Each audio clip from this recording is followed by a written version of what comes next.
Hello, everybody. This is a special edition for the 4th International Conference on Freedom of the Press. And we are joined by Barbara Trionfi, Executive Director at the Vienna-based International Press Institute, IPI. Hello, Barbara, in Vienna.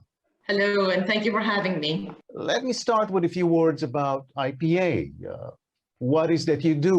What's the purpose? Sure. So the International Press Institute is a global network of journalists, editors, and publishers. Was set up 70 years ago to promote, on one hand, independent quality journalism, and on the other hand, of course, the freedoms that go along with it. So press freedom around the world. We operate with our members in over 80 countries in the world to monitor press freedom, to advocate for greater liberties, but also to see what are the other obstacles to independent journalism and how to overcome them. Well, it's been a terrible year in all aspects of life. How bad was it for journalism? It was exactly as bad as you say. You know, when the crisis hit back at the beginning of 2020, it became clear to us at IPI that this is going to have consequences for journalism. First of all, we have seen great restrictions being imposed on journalism in other types of crisis. You know, we all don't have much of an experience. We didn't have much of an experience with a pandemic, but we had seen in other crises that the first reaction of government is very often an effort to control the media message. So as the crisis hit, as the pandemic hit, we decided to monitor this very closely at the global level. We did this with the support of our members from around the world. And what we noticed is exactly this is what happened. You know, at a time when we were all in lockdown, we were all quite scared, closed in our apartments with very limited access to the world outside, and in desperate need for accurate information. What the governments around the world did was exactly to limit the dissemination of the type of information that the public needs. And they did this in many different ways. And the interesting aspect is that right at the start of the crisis, we noticed this tendency both in more and less democratic countries, meaning autocratic countries or countries with weaker democracies used the crisis from the beginning on to strengthen their clampdown on independent journalism. But even democratic countries, they were, you know, they passed restrictive measures aimed at containing the spread of the virus. And in this, they completely disregarded the unique role that journalism has and that independent media has in supporting the public's needs for accurate information.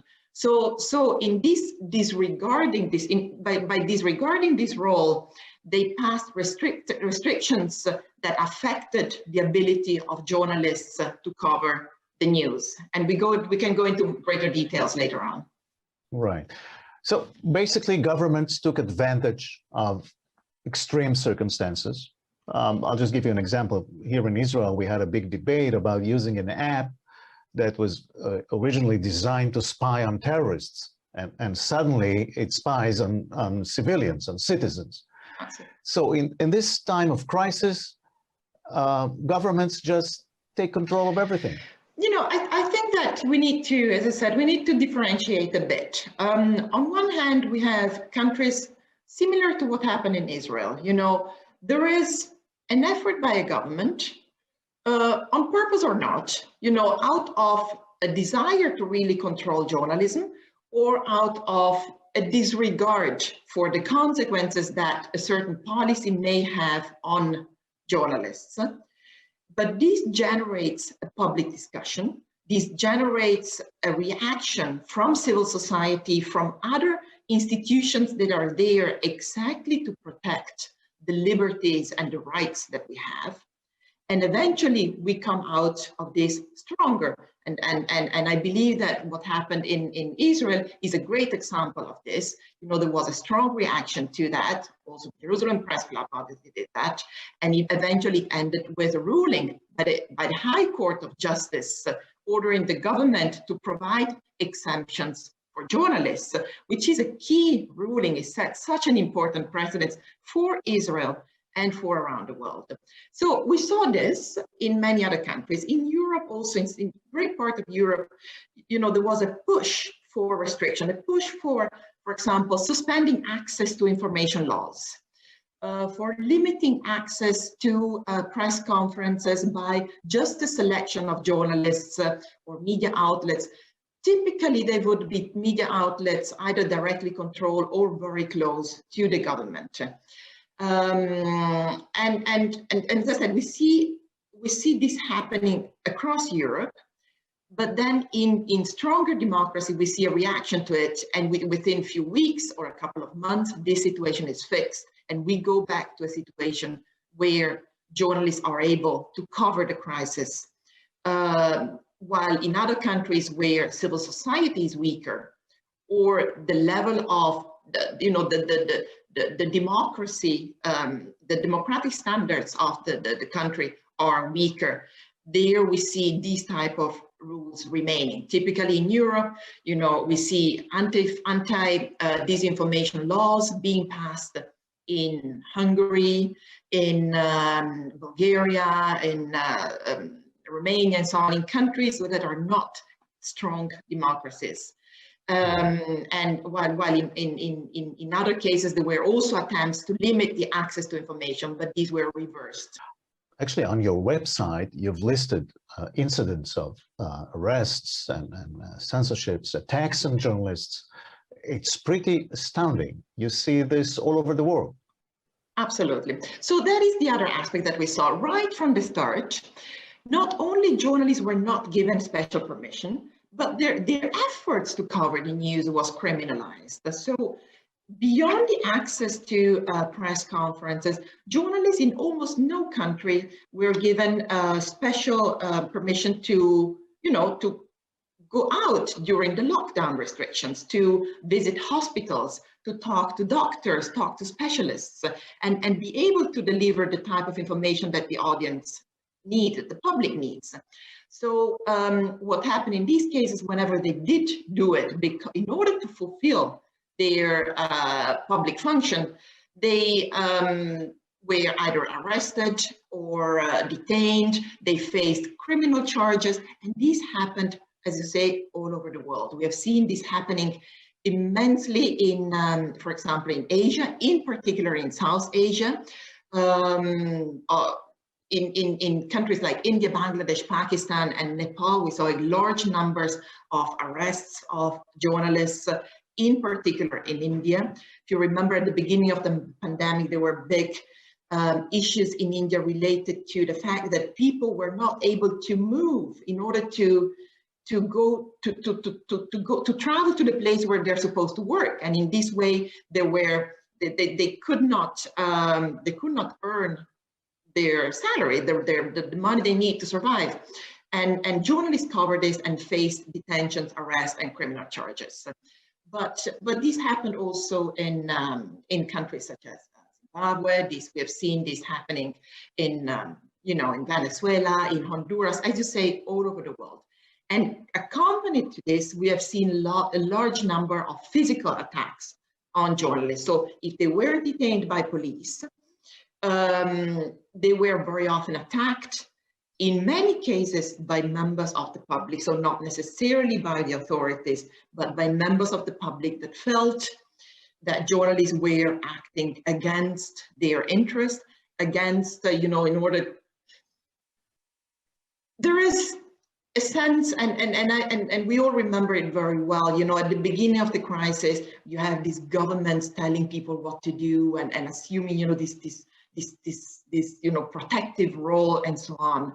And journalists basically revealing many cases, also the wrongdoings of the government, were perceived as traitors and so attacks by members of the public. we need to add, sorry, that this was very often also instigated by a public discourse which was against journalism. Looking at the numbers, I see more attacks in Europe. What's your take on this? Why Europe? Very much so, it's true. Well, two things. I think that there were a lot of attacks in Europe also related to anti-COVID protests, or anti-COVID restrictions protests. So we saw a lot of, parties which are against the system typically would be the far right, but there are other populist parties which are against the system, which would organize demonstrations to protest against the restrictions that government has imposed in order to contain the pandemic. As part of journalists covering these protests, we're perceived again of being part of the system, and we're attacked very often while covering these type of protests.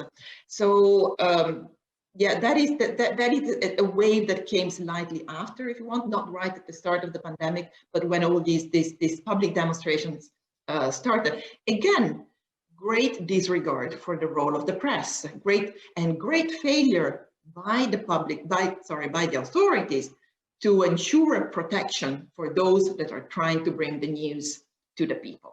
So on that, again, we see not only a highly problematic atmosphere of hate against the press, but also very much a failure by the institutions, by the police to protect them. And in times of emergencies and panic, there's no tolerance for criticism, for investigations, for allegations against the government. So journalists are really under attack constantly. Yeah, no, indeed. What we also saw, for example, in the context of the pandemic, a number of countries, either as part of the emergency regulations that were passed to face the health crisis, or independently from that, they passed what I mentioned before, these anti-disinformation laws. So together with the pandemic, we saw around the world a surge in disinformation. And first of all, as part of the disinformation campaigns, very often we also see online attacks against journalists. So these two go hand in hand. Fake news, for lack of a better terms, are disseminated, and at the same time, those who try to disseminate accurate news are attacked online.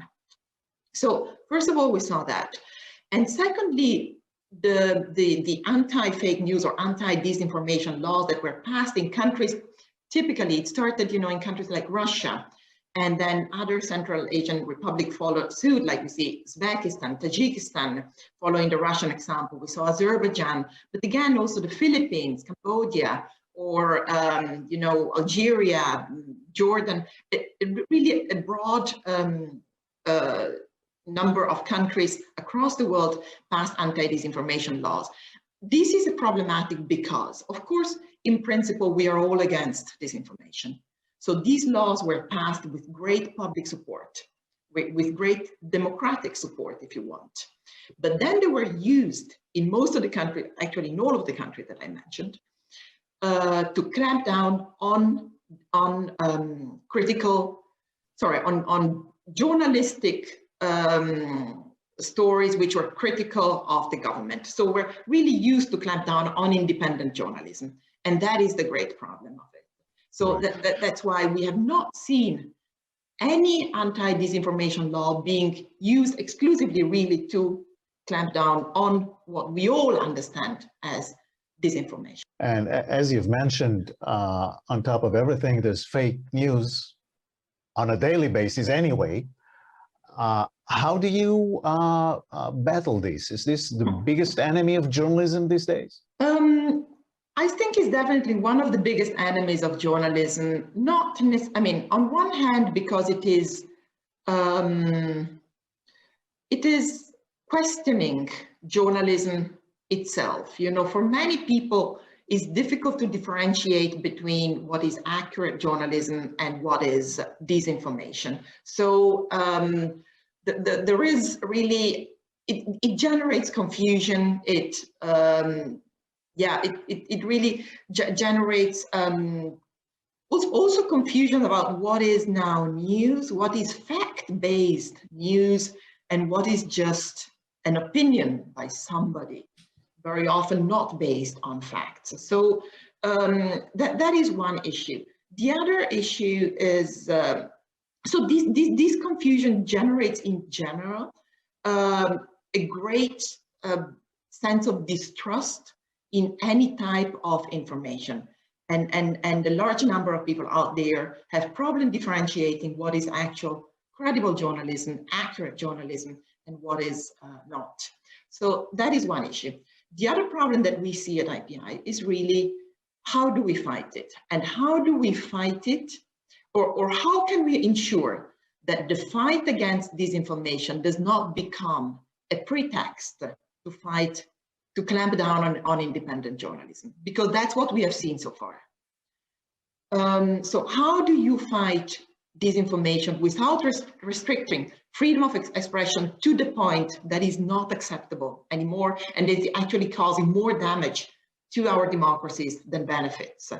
And that, as I said, is the discussion that we're having now. At IPI, we of course always say, you know, the best antidote to disinformation is good journalism, is accurate, is fact-based news. So let's, instead of concentrating our energies in fighting disinformation with criminal laws that are going to be damaging, let's focus on strengthening independent information. And again, what have we seen in the past year? The economic crisis that came along with the pandemic hit the news industry right from the start. News outlets lost a lot of advertisement. On one hand, because advertisers did not want to advertise next to news about the global pandemic. On the other hand, because of the economic crisis in general. So they are extremely weakened economically. In some cases, states have passed, governments have passed, financial support packages to support the media, which failed that in many cases failed in its role. So either supported just the friendly media, the government-friendly media, or it supported, typically as in Austria, all well-intentioned, but is an old system in place. It supported media that have large print copies, a large amount of print copies, which in a pandemic, when everybody is locked in at home and looking for news on the internet, is absolutely the wrong approach. And there's another confusion. Definitions are changing, evolving. Who's a journalist these days? What is journalism? How do you cope with that? Well, I think that, IPI, as I said, is a network of journalists, and it seems so, like, to anybody who does journalism, it seems so clear who is a journalist. There is a methodology. Journalism is a profession and is based on a clear methodology. It's not just writing random opinions on a piece of paper. It's based on a methodology that looks at accurate, credible sources, multiple sources, that looks at facts and really tries to highlight the facts. And that looks at also promoting, like covering issues that are in the public interest. So that has the public interest as a goal. And public interest is not what is interesting for the public. So, if the public is interested in gossips, then let's give them gossips. That is not how public interest is defined. Public interest is something that really serves and supports the ability of the citizens, of the people out there, to take decisions that affect their lives. So to vote, to participate in the public life. So this is what we call journalism. And this is practiced as part of a print newspaper, on television, on online very much. And in some countries, we see excellent journalism happening exclusively, for example, on social media, because that's the only space that is open. So journalism can take place everywhere. In some countries, it takes place through WhatsApp, you know, it's Right. shared through WhatsApp or whatever. So this is what journalism is. The rest can be opinions, which can be more or less relevant, or can be misleading information, but it's not journalism. So how do you decide as an organization to back or protect a certain journalist? How do you go about it? Sure. Well, obviously, as I said, IPI is a network, so we have a great advantage, which is to have contacts that we trust on the ground. And these are the people that help us also make this type of decisions. Whenever a journalist is in, a journalist is in danger, we will, or is imprisoned or faces any type of attack, the first reaction at IPI is to reach out to our members in that country and try to understand, first of all, who is this person, what happened, and how much is this really a press freedom violations, or is it something else, which is outside of IPI scope. So we have, as I said, journalists know who journalists are, and I'm not saying this to say is a closed community or whatever. It's not that, but for anybody who practices journalism, it's very clear what journalism is about. It's the same for doctors. For anybody who practices as a doctor knows what medicine is about, and there are many other forms that others would consider medicine and that doctors would not. So so I think that in that sense, IPIs has very good contacts on the ground, and secondly, Are you sure, Barbara, that you don't need more education to people? Do people really know the difference, between real journalists and all the blah blah they are being attacked with on social media?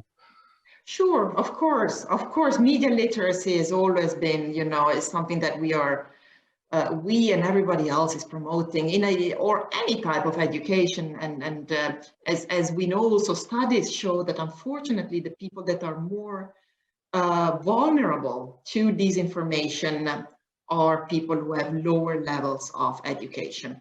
So any form of education is absolutely key.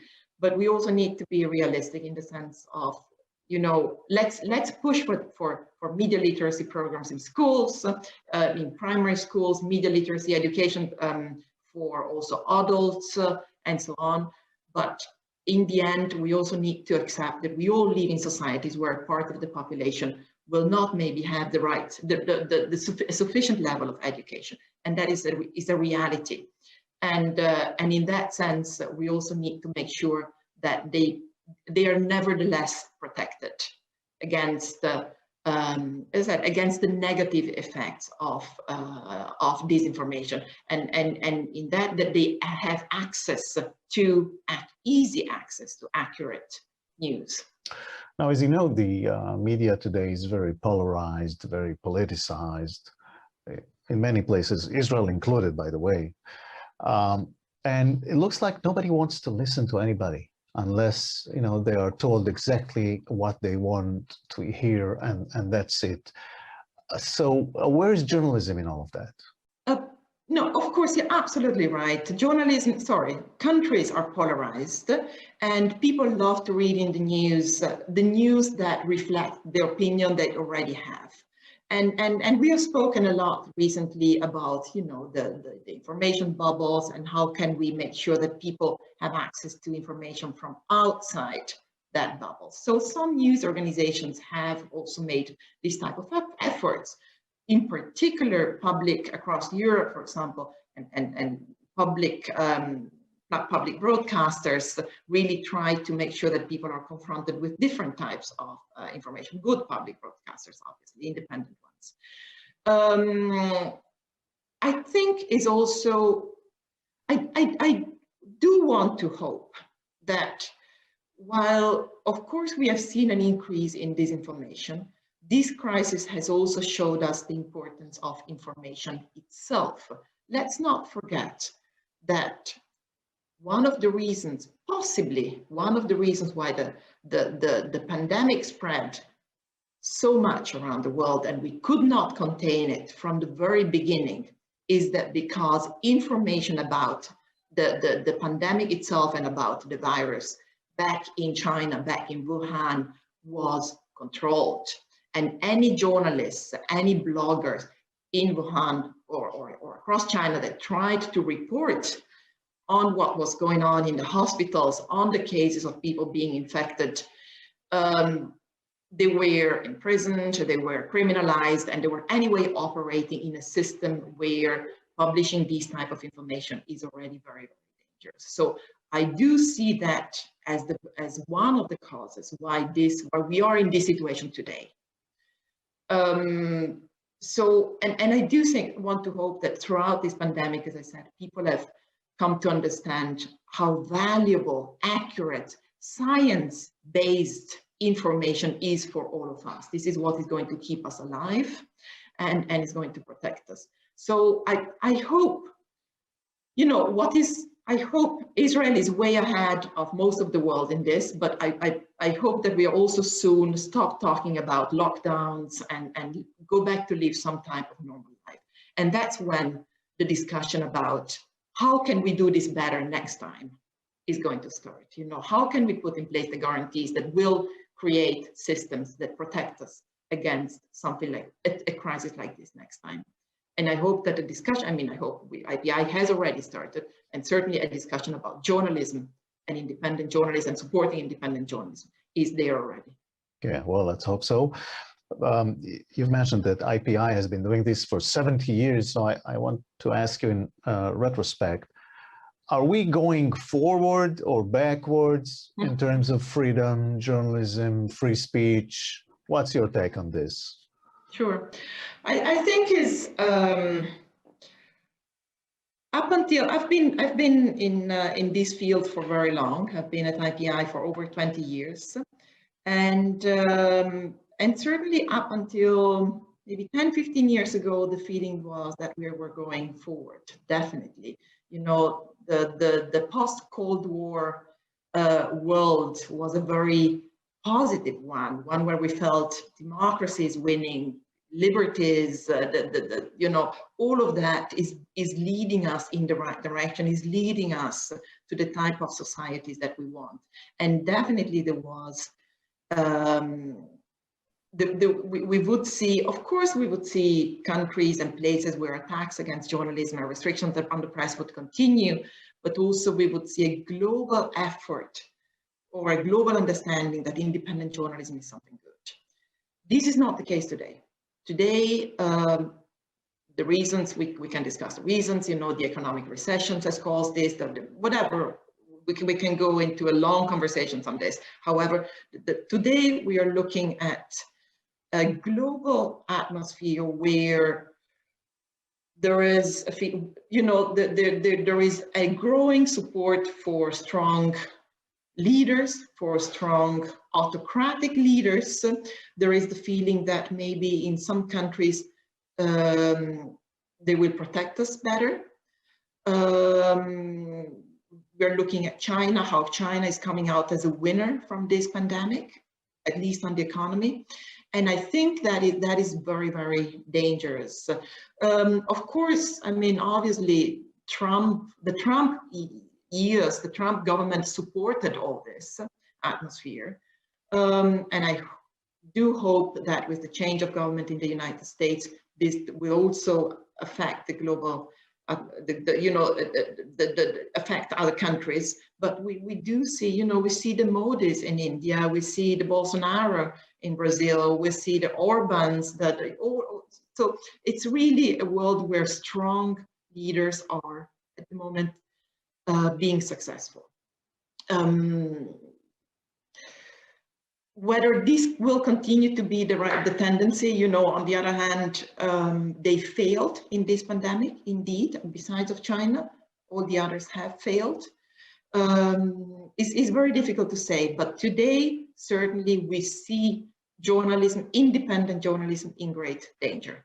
Because of these reasons, but also because of the fact that journalism has yet to find a functioning business model. So we have yet to find a model where we can really have sufficient fund to have strong news organization that can counter and really serve as the force of state and counter the powers of the state. With this, thank you very much, Barbara Trionfi. Thank you very much for joining us.